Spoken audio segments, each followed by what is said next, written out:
अंगनैया बीचे तुलसी लागद हरी, अंगनैया बीचे तुलसी लागद हरी।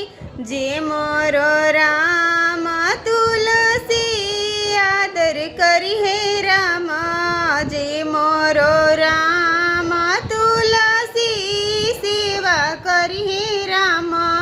उनको बैकुंठ बनला रही, अंगनैया बीचे तुलसी लागद हरी, अंगनैया बीचे तुलसी लागद हरी।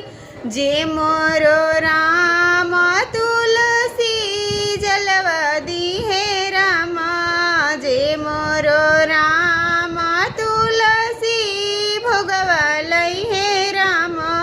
उनको भंडार भरल रही, अंगनैया बीचे तुलसी लागद हरी, अंगनैया बीचे तुलसी लागद हरी।